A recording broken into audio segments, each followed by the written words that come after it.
Hello and warm regards from Next IS team. In today's episode of Daily News Analysis, we are going to discuss the following topics. The first topic is genetically modified crops. Second topic is NIRF or National Institutional Ranking Framework.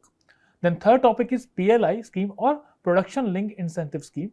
Then Volcanoes. And last topic from editorial point of view, we are going to discuss IORA, Indian Ocean Rim Association. Now the first topic that we have is about GM crops. Now the backdrop for this topic is that petitioners have challenged the Environment Ministry's approval for cultivation of GM mustard. And this topic is relevant from science and technology topic as well as from government bodies point of view. Before moving ahead, let's understand what are GM crops. The GM crops or genetically modified crops are also known as genetically engineered plants or crops, transgenic crops, living modified organisms or biotech crops. And according to GEAC, it is defined as any organism whose genetic material has been modified using laboratory-based transfer of genetic material from another organism. And what is the genetic material here? It is DNA. So the DNA of that particular organism has been modified through laboratory-based procedures. Those organisms are known as genetically modified plants or crops or living modified organisms. Now, what is the application of these type of crops? The application is twin. For example, the first application is introduction of a new trait.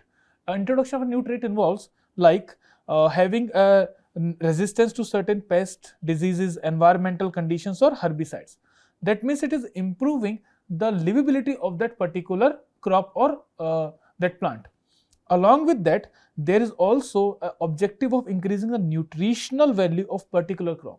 For example, in production of pharmaceuticals, biofuels, or for improving the nutrition value of the crop. So there are twin objectives with respect to genetically modified organisms. Now, what are the concerns related with these GM crops? The first and foremost concern is about the ecology part. In the ecology section or in the ecological perspective, the first one is biodiversity loss. GM crops could lead to erosion of the biodiversity and can pollute the gene pool. That means it can lead to genetic contamination. It is having an environmental impact. And there can be biodiversity loss also, and there can be creation of super weeds also, which will be very difficult to control. Another problem is the genetic erosion. Dependence upon the GM crops can lead to monocultures and can reduce the number of traditional crop varieties. Because as these GM crops are better, so more or less every farmer will be inclined to use these GM crops, and the traditional diversity that we are having with respect to the crops, that will be lost in the process. Similar example, if you want to take, you can take the example of Green Revolution. Due to Green Revolution and introduction of rice and wheat in our agriculture system, the traditional varieties are getting lost. So there can be genetic erosion also. There can be biodiversity loss also. Next is their resistant weeds. There can be development of resistance weed also. Gene can flow from the GM crops and can create herbicide tolerant weeds, making them harder to control. So it can be counterproductive also. So this was the ecological impact of using GM crops. Another thing is the economical impact. Now in the economical impact, the first and foremost is the corporate control, because these crops are being developed by the corporates. It is not feasible for a farmer to use to develop the GM crops. So GM crops will be developed by the corporates itself. So it will be improving the control of the corporates. It will be imposing control of the corporates over the seeds. So there can be monopoly of agri-business giants over seeds, increasing farmers' dependency upon them. So farmer will be at the receiving end. Next, the socio-economic divide. The high cost and proprietary control can widen the economic disparities between large and small farmers, because as these GM crops are better suited, they are more resistant crops. So the farmers who are having more amount of financial resources will be able to utilize them, and the smaller farmers will be at the disadvantageous position. So it is going to increase the socio-economic divide between have and have-nots. Another is the farmer rights. The patented GM crops prevent seed saving, raising the cost for the small farmers. Usually, the farmers preserve some seeds for the next cropping cycle, because as these seeds are patented, or these seeds might be having some kind of gene which will not allow further use of those harvested seeds. So that will increase the cost for the smaller farmers. They have to again buy new seeds for cultivation. So it is going to increase the cost or input cost burden on the small farmers will be increased. Now another concern is with respect to the health. The potential unknown long-term effects on human health, including allergy and toxicity, have not been properly studied yet. So what impact it is going to have on humans as well as on other animals, it is not very much clear. Next, there are ethical concerns also. For example, the consumer choice. There is lack of proper labeling which denies the consumer the right to make informed choices. So there is ethical issue also. Along with that, the unnatural modification, it is also having an ethical implication. Unnatural modification is having, it amounts to altering nature's genetic makeup. So it is another ethical opposition to these genetic modified crops or animals. Now in India, we are having a regulatory framework to control these genetically modified crops. So let's see what is the legislative and what are the other safeguards that we are having.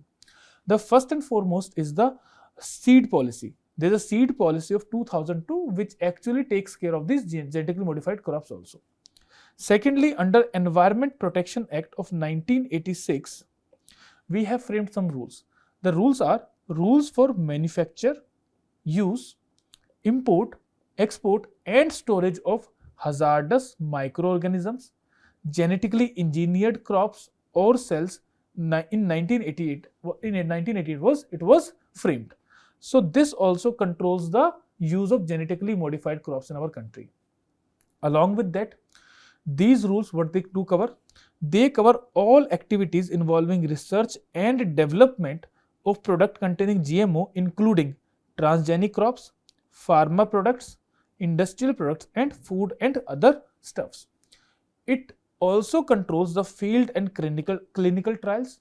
It also controls deliberate and unintentional release, and it also sees to it the import, export and manufacture of these kind of crops. So these rules are covering holistically every aspect of the GM crops in India. Now, the regulatory framework for GM crops also includes, first of all, the guidelines which are recombinant DNA guidelines released in 1990 and guidelines for research in transgenic crops which were released in 1998. The two main agencies identified for implementation of these rules are, first of all, Ministry of Environment, Forest and Climate Change and Department of Biotechnology under Ministry of Science and Technology.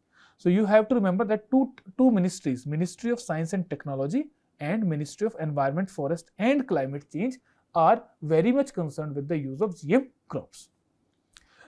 Now next is the statutory bodies that we are having for the control of GM crops. With respect to statutory bodies, the first one is RDAC.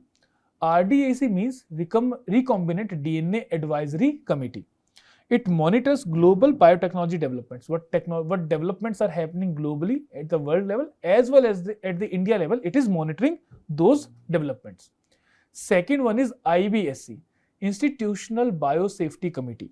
So this Biosafety Committee actually approves the low risk experiments and it refers the high risk cases to RCGM. RCGM means Review Committee on Genetic Manipulation. So it is Review Committee on Genetic Manipulation. So it reviews the high risk projects and approves GM research. So these two organizations, IBSC, Institutional Biosafety Committee, Institutional Biosafety Committee and Review Committee on Genetic Manipulation, it actually reviews the high risk and low risk projects. The next is GEAC. GEAC means Genetic Engineering Approval Committee.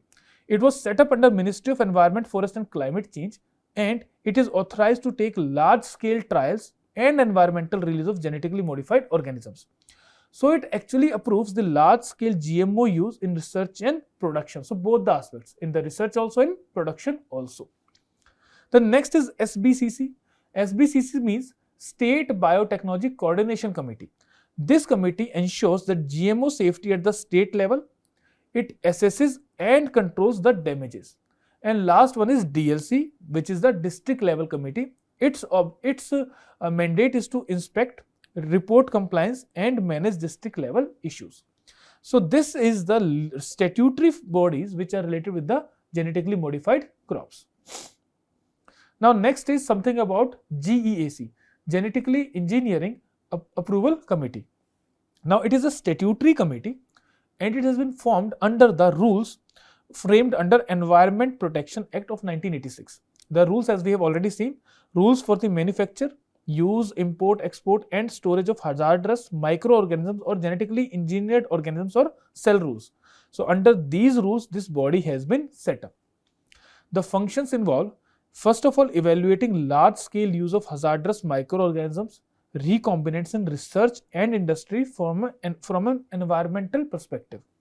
So first of all, it is evaluating with whether there should be research or not and what kind of research is going on. Secondly, it assesses the proposals for releasing genetically engineered organisms and products into environment. So second thing it is doing is regarding the release of the GMOs. Firstly, it is taking care of evaluating large scale use in research. Second, in releasing them in environment. Third one is enforcing regulations with the authority to make punitive actions under Environment Protection Act. So it is taking care of three things: research, what research is going on. Secondly, can those things can be released in the environment, and third thing is that whether the rules are being followed or not. So these three things it is taking care of, this GEAC. Now GEAC, the clearance of GEAC is mandatory for environmental release of genetically modified crops. We have already seen it, now it has been stated explicitly also. Another thing, any complaint that comes to notice of GEAC Secretariat, it will be sent to the chairperson of the State Biotechnology Coordination Committee and whose head is Chief Secretary. So this is about GEAC. Now next is genetically modified crops. What is the status in India? Till now, only one crop, that is BT cotton, is being approved for cultivation and it is being cultivated also. So it has been approved for cultivation. Other crops which are under consideration involve chickpea, pigeon pea, corn, sugarcane, etc. And they are in various stages of research and field trials. This BT cotton, it is having gene from Bacillus thuringiensis, that is BT gene, and it helps in controlling the pest, that is bollworm. So this BT cotton is actually able to tackle this pest bollworm, which actually affects the balls of the cotton. Now second that we are having is GM mustard. It is also known as Dhara mustard hybrid 1. It was cleared for cultivation in 2022. The government has cleared that it can be cultivated. The GEAC has given its approval, but there is a petition that is pending with the judiciary and it has challenged its release and use in wild. Now why it is done so? The BT cotton, it was not an edible crop, but Dhara mustard is an edible crop. So it will have a direct impact on our health. That's why it is being petitioned and it is under sub judice. Now it has been currently challenged in Supreme Court. The gene system which is used here is that Barney's bar star gene system, and it confers resistance to herbicide phosphinothricin. So it is a herbicide resistant variety. Next crop that is of interest is BT brinjal. It is resistant to brinjal fruit and shoot borer. The name is Leosinodes orbonalis. Now it was approved for commercial cultivation by GEAC in 2009. However, a 10-year moratorium is upon the commercial cultivation and it was put in 2010, and this moratorium has not been reviewed yet. So the conditions remain status quo. Now based upon the discussion with respect to GEAC and GM crops, you are in a position to attempt the MCQ that is available on the screen. So please attempt the MCQ and post your answers in the comment box. The second topic that we have is about NIRF, The backdrop is that Madras High Court has restrained the Education Ministry and National Board of Accreditation from publishing the National Institutional Ranking Framework ranking for 2025. It is relevant from government schemes point of view, from education point of view. Now let's move to the topic. So something about NIRF. What is NIRF? NIRF is National Institutional Ranking Framework. It was launched in 2015 with the approval of Ministry of Human Resource and Development. Now, it is implemented by Ministry of Education, which was formed later on. Now, what is the objective is? First of all, this framework outlines the methodology to rank institutions across the country. So, we are having a ranking for the institutions that how well they are performing, and the parameters are following. First of all, the important parameter is research productivity, impact and IPR. So, it is given 40% weightage. Second one is teaching, learning and resources. It has been given 30% weightage. At the third position is outreach and inclusivity. How much the institution is inclusive? It is given 15% weightage. Then after that, perception. What is the perception about the institution? It is given 10% weightage. And last one is graduation outcomes. What have been the outcomes of the graduation? So it is given 5% weightage. So these are the parameters for this NIRF. Now, next is what is the significance of NIRF? First of all, it helps in making informed decision making. When you are having ranking that which institution stands at which point, then you are able to make better decisions for your further education. So it helps students to choose universities based upon their relative standing across various categories and subject domains. So it actually helping the students to having an informed decision making. They are better equipped with respect to with the help of this NIRF in making their decisions regarding their further education. Second is quality assessment. It provides a benchmark for evaluating the excellence of higher education institutions in India, and it also then imbibes the spirit of competitiveness. This competitiveness is to improve their quality, because when an institution gets a ranking that is below, then it tries to improve its ranking. So it is imbibing a competitive strength, competitive spirit in the institutions. So it is having through this quality assessment, it is improving the competitive capabilities of the institution. Next is multi-dimensional evaluation. Use of diverse parameters to comprehensively measure the institutional performance. Then it encourages competition. It motivates the higher education institutions to improve their academic and research standards. Then it also has a role in policy planning. It assists the policy makers in identifying the areas for improvement in the education sector. For example, if it is found that majorly the institutions are not performing well on the teaching, learning and resources parameter, then the government will be in a better position to frame policies with respect to that parameter, that how it can be improved. So it will help in better policy making also with respect to education. Now, what are the key issues with respect to this NIRF? Because this particular news was with respect to that there has been a hold on releasing this year's ranking. Now, what are the issues? The first and foremost issue is that fluctuations and stability issues. There are data inconsistencies. The rankings are fluctuating every year. It is not possible that any institution is getting a good rank this year and the last year it was having a very bad rank. Or any institution was having a very good rank last year and it has actually deteriorated this year's ranking. So there are fluctuations and there are stability issues with respect to the college rankings. So there are data inconsistencies and there is absence of stabilizing mechanism also. Next is it is overlooking the teaching quality. The focus is not on the pedagogy or teaching effectiveness. There is only limited focus on that. Next is dependence on self-reported data. The data is being self-reported by the institutions. So there are instances of misreporting. There is absence of strict verification mechanisms also.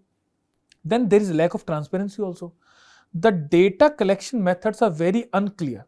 So there is lack of transparency. And also the evaluation methods are not very much clear. They are also not very much standard. So the transparency issue is also with respect to this ranking system. Then last one is that there is overemphasis on bibliometrics. Bibliometrics means It focuses heavily on publication, citations, and neglects patents, industry collaborations, and social impact research. So these are the issues with respect to this NIRF. Now next is, this is conducted by National Board of Accreditation. It evaluates the programs based on institutional missions, governance, infrastructure, teaching quality, curriculum, and support services to align with the industry needs.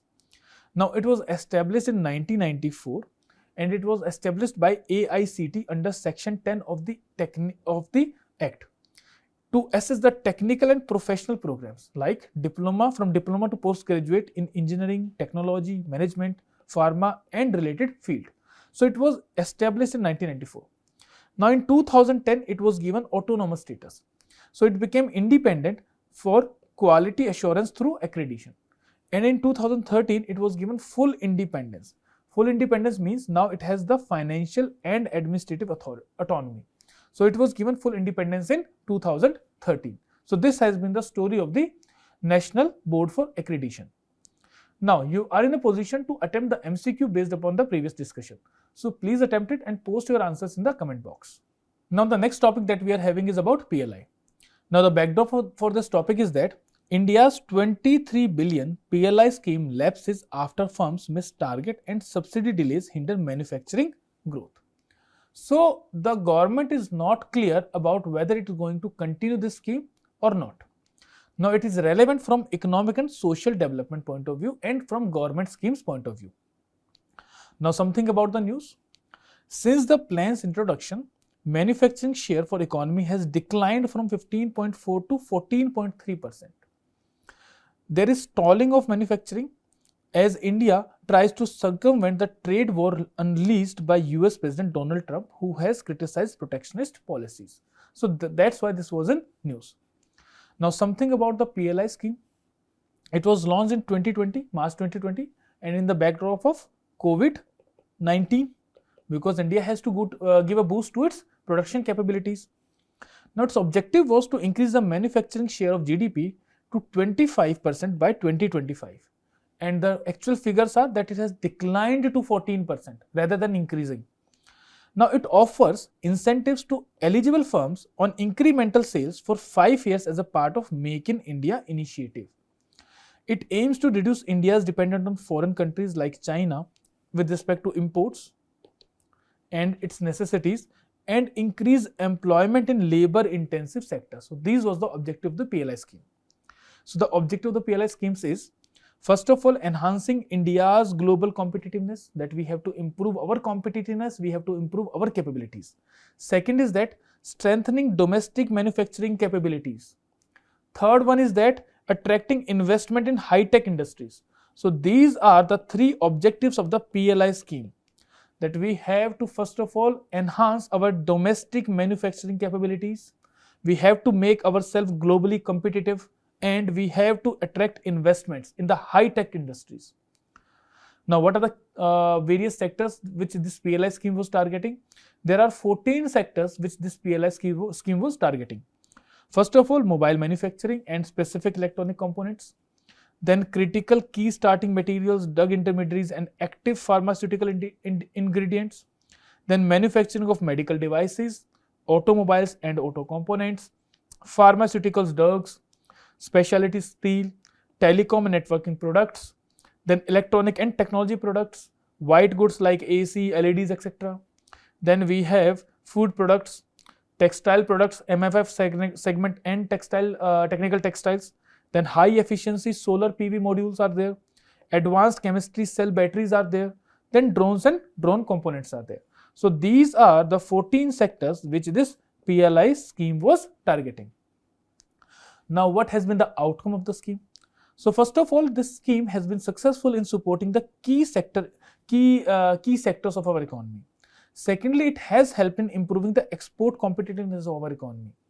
Thirdly, there has been promotion of innovation and technology in the country, because there has been attraction of FDIs in our country. For example, we are now having semiconductor chip manufacturing sector in our country. So it has improved it.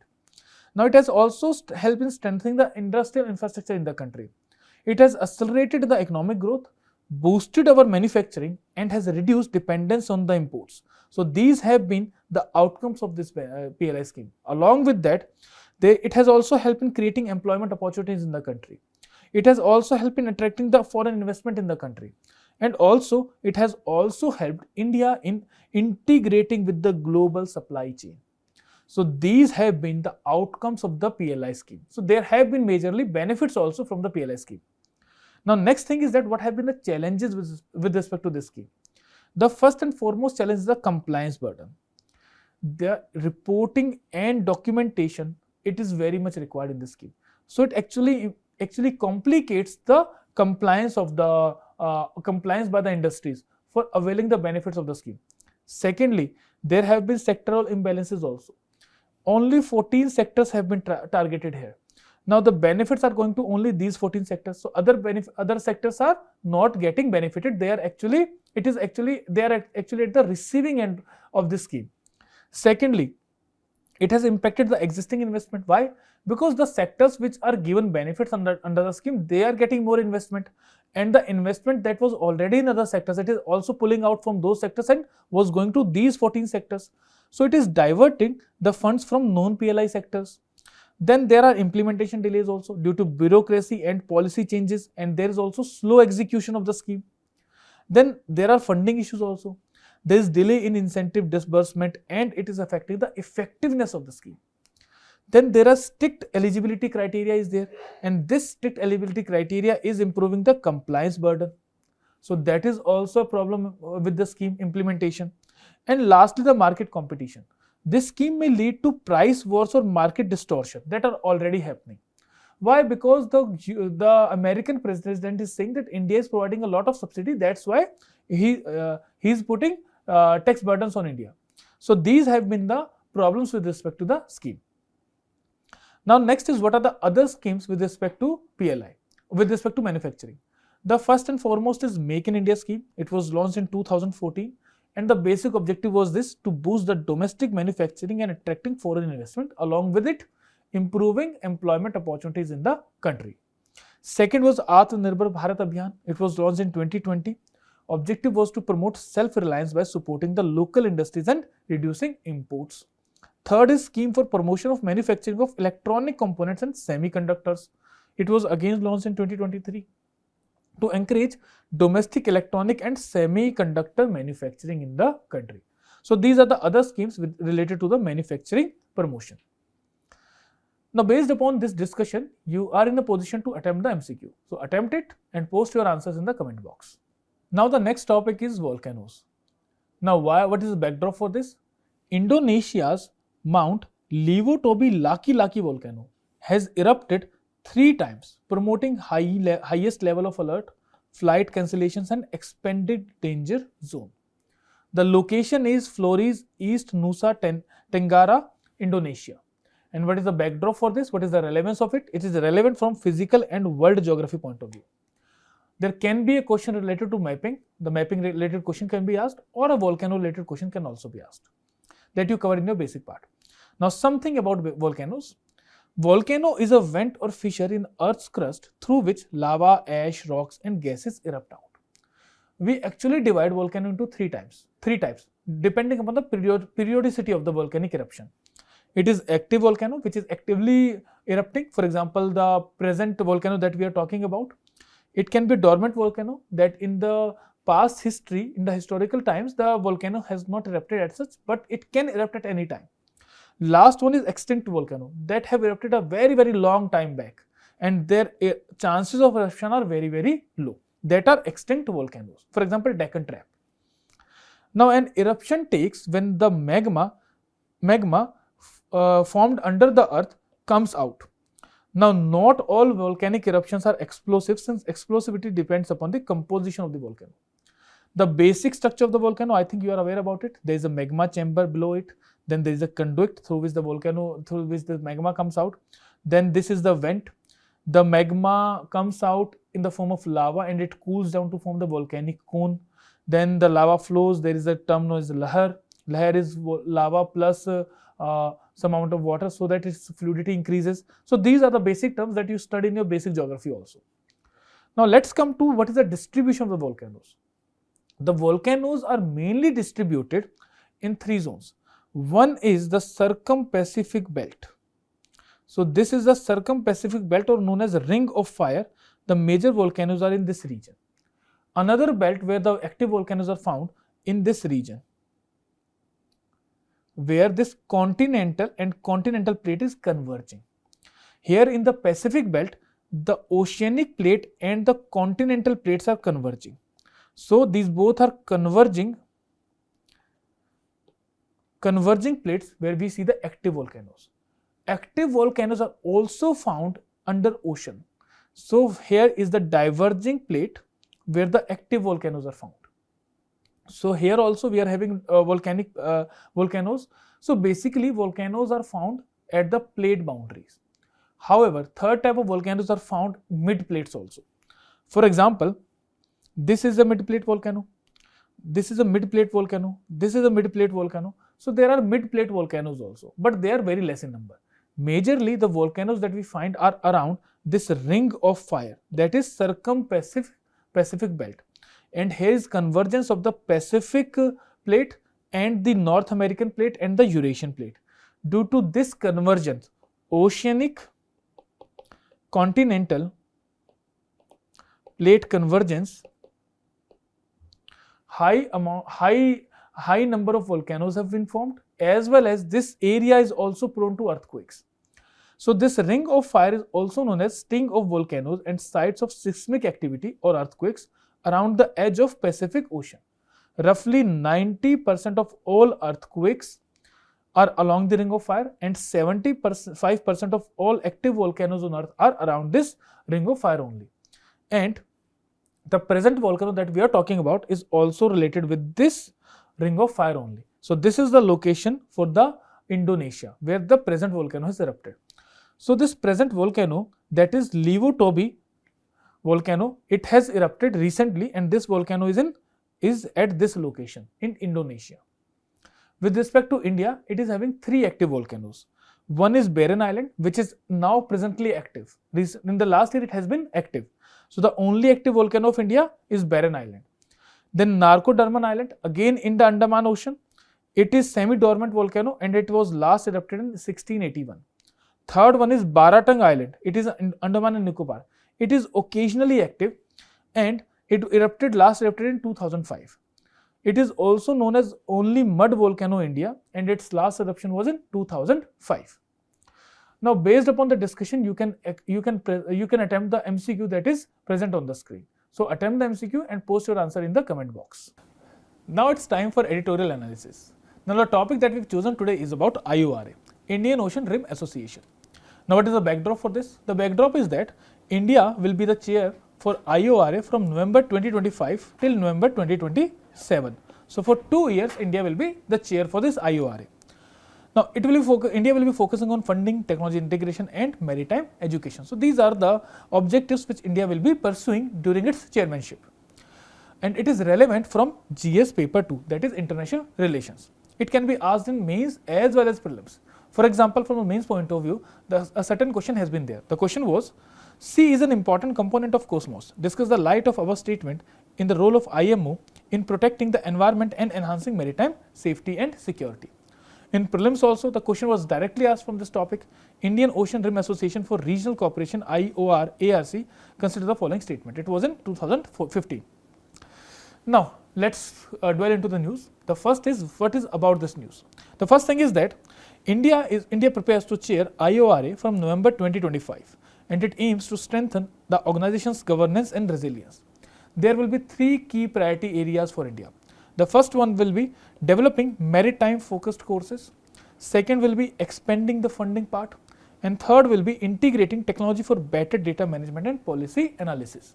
Now we are going to see why these are the priority areas for India. But before that, let's first of all see what is IOR. IOR, or Indian Ocean Region. It is the ocean of Indian Ocean and the surrounding countries that are there. So these are the countries of the IOR, that is the countries that are surrounding the Indian Ocean.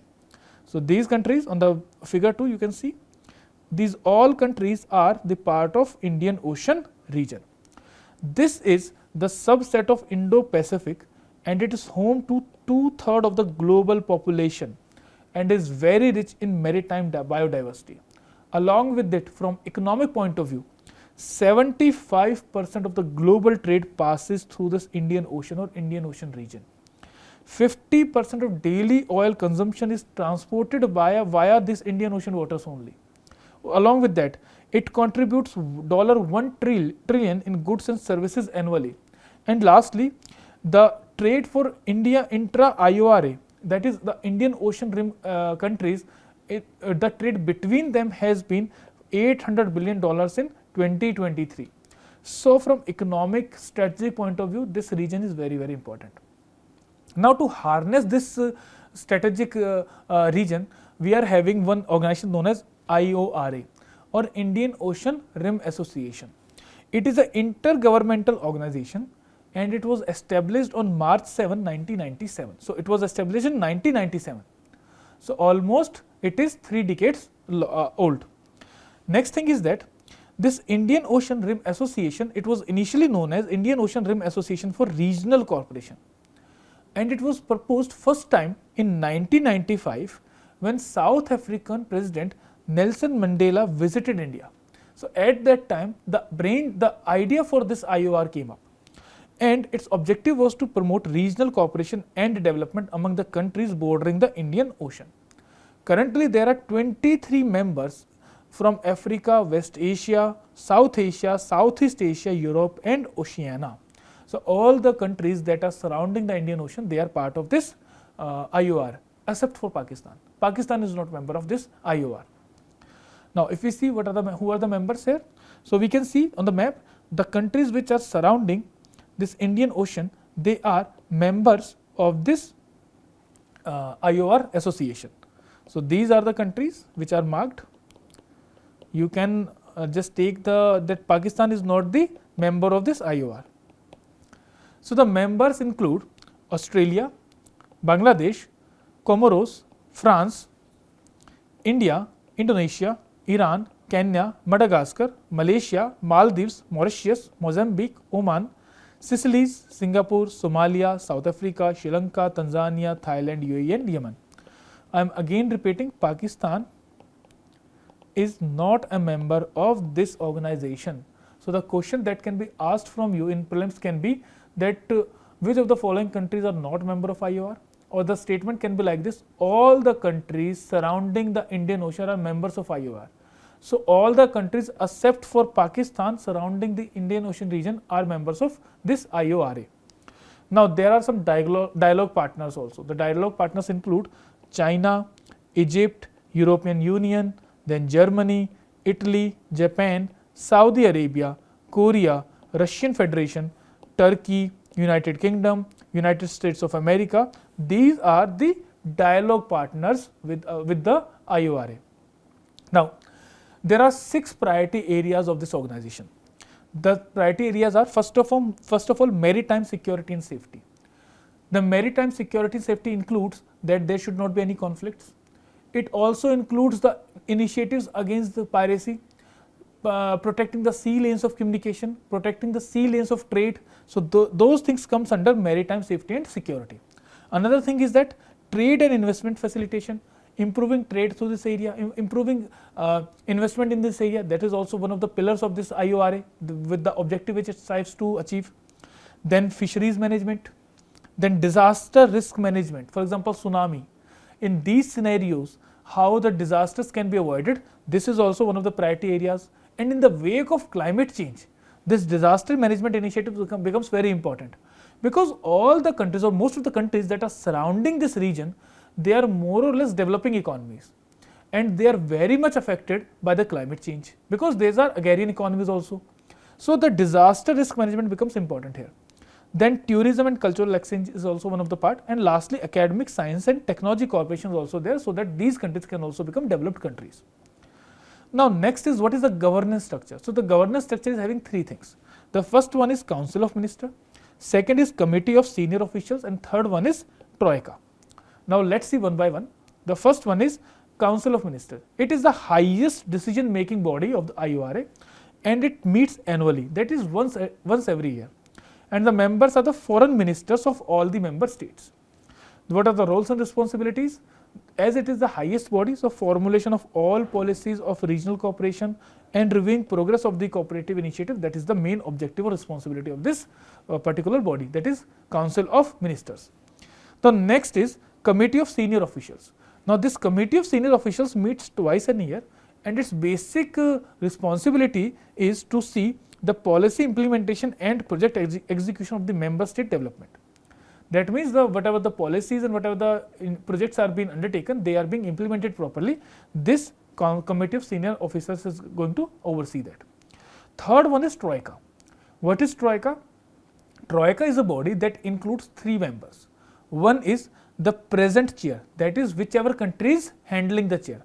For example, in today's time, Sri Lanka is the present chair, and Sri Lanka is holding this position from 2023 to 2025. In November, this chair will be going to India. So it is the future chair. The second one will be vice chair. The second member will be vice chair. And India, the tenure will be from 2025 to 2027. Before that, the past chair is there. Now the past chair includes Bangladesh. Bangladesh was the past member, and Bangladesh was holding position from 2021 to 2023. Before that, UAE was the chair, and UAE held the position from 2019 to 21. So this Troika actually includes the past member, the present member, and the coming future member. It is an institutional advisory mechanism within the IORA. Its objective is to advise the organization on strategic matters including policy, formulation and institutional review. Also, it evaluates the existing mechanisms and proposes new ones. So these are the 3 important bodies of IORA. Now next is very important thing. The main question are basically framed on these lines. The challenges which this IORA is facing. Now first of all, see, IORA is having a diversity of members. So the first and foremost things that comes is that the economical challenges that it poses. Another thing that comes to mind is the institutional challenges that can come about it. What are the institutional challenges in this IORA itself? Third challenges that comes is the challenges with respect to the coordination among the members. So let's see them one by one. The first challenge that we have is institutional and structural challenges. So there are limited funding resources and there is resource constraint also. Why? Because IORA basically relies on the members' contributions, and the members themselves are not very diverse. For example, some members are wealthy nations and some members are not that much wealthy. So basically the funding is coming from only limited sources. For example, Singapore, UAE and France are the key funders for this organization. And most of the members as are developing nations have limited financial capability to support funding part. Also, the budget constraints limit engagement in maritime security, disaster management and blue economy. So it is the budgetary constraints and the funding constraints due to which IORA is not able to engage properly in terms of maritime security, disaster management or blue economy. It is not able to perform its duties properly. Second is the operational challenges. Now in operational challenges, first of all, it is understaffed. The Secretariat of IORA is in Mauritius and it is understaffed, that is, it is not having proper staff. Secondly, the technology that is being used, that is also obsolete, it is not updated one. So due to this, there is manual processing and which slows the decision making. So we need to integrate the technology and enhance the data management and policy analysis in this IORA. So this is the institutional structural challenges which is IORA is facing. Then there is another issue, that is coordination and collaboration issue. Coordination collaboration issue comes while that there is a diverse membership and the objective results in conflicting priorities, especially in maritime security. For example, some countries are ensuring that there should be maritime security, whereas some countries are not focused upon that. They are focused more on development and disaster management aspect or climate change aspect. Then it is due to this there is lack of harmonized policy making and joint initiative making or progressing with joint initiative becomes very difficult. Then IORA competes with other regional organizations also, which hampers their investment and attention and affecting its relevance. For example, BIMSTEC is there. For example, SAARC is there. and there are other initiatives also. So India, in spite of funding this IORA, India might be funding BIMSTEC, might be funding SAARC. So it is facing competition with other regional organizations also. So that is another problem with IORA. Now there is economic and development challenges also. Economic and developmental challenges comes from the economic disparities among the members. There is unequal economic capabilities of different members, and due to which the benefits arising from the IORA projects will be harnessed differentially. For example, UAE. UAE is a wealthy nation, and we take the case of Kenya. Kenya is a developing country. So UAE, any development project that is happening, UAE will be able to make much benefit out of that project, and Kenya will not be having the capability to absorb the benefits of that project. So this is actually creating problems that there is rising economic disparity between the nations. Then second, there is need for private sector involvement also, because the private sector engagement is lacking. So that's why the funding and the implementation is also slow. So to improve the funding as well as to fasten up the implementation, policy implementation, there is need for private sector involvement with the IORA projects. Then next, there is a problem of geopolitical and strategic challenges. For example, India and Pakistan. Now India and Pakistan do not share very good relations, due to which the Pakistan is not a member of IORA. And wherever Pakistan is a member of IORA, wherever Pakistan is a member of any organization along with India, we face several disruptions. The classical case is SAARC. SAARC is now becoming redundant because Pakistan is not allowing deliberations and cooperation in that organization. So that's why Pakistan has been kept out of IORA. Then Chinese influence, the concerns related with Chinese influence. China is having funds. Many of the organizations, many of the members of IORA want that China should be engaged actively under this. But China, through its BRI initiatives, is trying to influence the Indian Ocean region, is trying to increase its influence on in the Indian Ocean region. That's why there is a dilemma whether to engage with China or not to engage with China. So such type of dilemmas are also there, which are related with geopolitical and strategic challenges. Now what can be the way forward? Now for progressing upon the IORA initiatives, India is having one more initiative, that is India's Security and Growth for All vision. Now this vision aligns with the IORA's objective. To achieve this, India must leverage the strong ties with IORA members and develop sustainable and innovative solutions. For example, how we can leverage other members' strength? Australia can have significant contributions in the research area. France and Singapore have expertise in advanced marine solutions which can be leveraged. Then UAE and Oman, they are very financially sound. So their financial capability can be used for IORA's growth sectors. Then traditional knowledge from Sri Lanka, Seychelles, Mauritius can be integrated and can help in possessing valuable coastal knowledge for the sustainable marine governance. So that's how the strength of each members, we can actually utilize it for progressing upon the projects. Now next is, what is the way forward? So way forward includes enhancing collaboration and capacity building. Industry academia partnerships should be encouraged to create industry focused courses and problem solving research programs. Then there should be maritime accounting also. An interdisciplinary field can support the blue economy by training professionals in maritime resource management. Then what can be India's role? Now India is going to become the chair in November 2025. So as an upcoming chair, India must lead efforts to address the institutional challenges and the funding gaps. Then it should foster regional cooperation by uniting diverse member state strengths. Along with that, it should promote sustainable marine governance using traditional and modern knowledge. Why India has an important role to play here? Because India is now having a very important and strong footprint in the global arena. And we have seen also that in past few years, India has been able to further its own objectives in the global arena. For example, India was able to buy oil from Russia in spite of having sanctions from USA. So India can actually, through its capabilities, influence other nations for the progress of this IORA. So India is having very important role to play here. Then what are the other initiatives? As we have already discussed, Sagar, security and growth for all in the region. Then we have another initiative, Indian Ocean Naval Symposium, that is also very important. Then one project Mosam is also there, which can be aligned with the IORA initiatives. Now, after this discussion, you are in a position to attempt the mains question here. You can write the answer and you can post your answer in the comment box.